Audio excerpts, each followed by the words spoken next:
ચર્चा करवानी छे एना के जेनाथी रोगो डरे छे एटले ज संस्कृत में जेनुं नाम बीभीतक छे एटले के बहेड़ा। आ बहेड़ा ने संस्कृत में एक नाम तो बीभीतक छे ज पण पछी कर्षफल एटले बहेड़ानुं जे फल छे ए एक फळनुं वजन 20 ग्राम होय छे एटले एनुं नाम कर्षफल राख्युं छे। पहलाना जमानामां बहेड़ाना फळनी अंदर जे गोटली होय एनाथी एनो उपयोग जुगारमां थतो हतो एटले एनुं एक नाम अक्ष आपवामां आव्युं छे, जेने गुजरातीमां बहेड़ा, मराठीमां पण बहेड़ा कहीने हिंदीमां पण बहेड़ा कहेवामां आवे छे। एनुं लेटिन नाम छे टर्मेलिया बेलरिका। आवा बहेड़ानुं आजे आपणे के रोजिंदा जीवनमां आपणे कई रीते एनो उपयोग करी सकीशुं के जेने आपणे एम कही सकीए बिभ्यती रोगा एटले के जेनाथी रोगो ज डरे छे एवा बहेड़ानुं आजे आपणे रोजिंदा जीवनना रोजिंदो एटले के घरगथ्थु उपचार शुं छे ए विશે વાત કરીશું। आ बहेड़ाने आम तो त्रिदोषहर एटले के वात पित्त अने कफ शामक ज बताव्या छे पण विशेषकर आ कफनुं समन वधारे करे छे।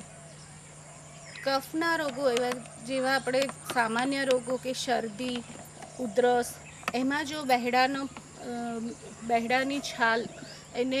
घीमां भूंजी नाखी एटले के सेकी नाखी अने थोड़ीक हळदर अने सिंधव ज्यारे पुष्कळ प्रमाणमां शरदी होय अने उधरस पण एटली ज आवती होय कफवाળી उधरस पर्टिक्युलर त्यारे पण बहेड़ानी छाल लावी एने घीमां सेकी नाखी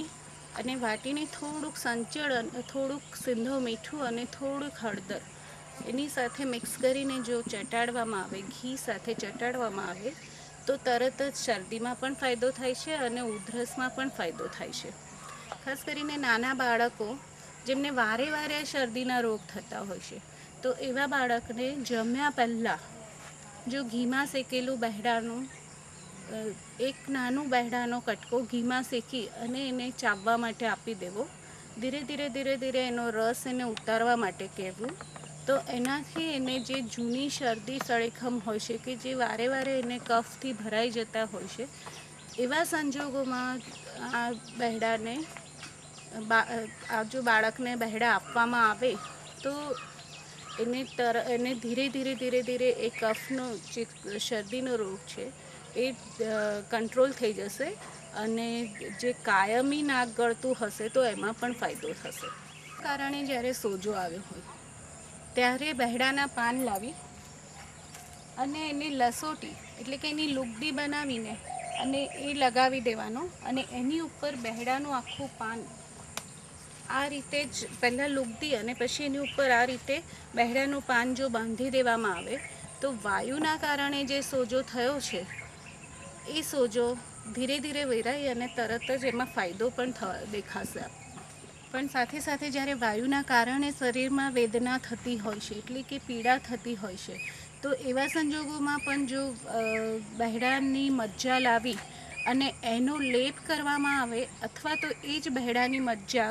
જો આપણે થોડુંક ગુગળ ઉમેરી અને એની નાની ગોળી બનાવીને દિવસમાં 2-3 વખત ગરમ પાણી સાથે લેવામાં આવે તો એ પીડાનું પણ શમન કરે છે।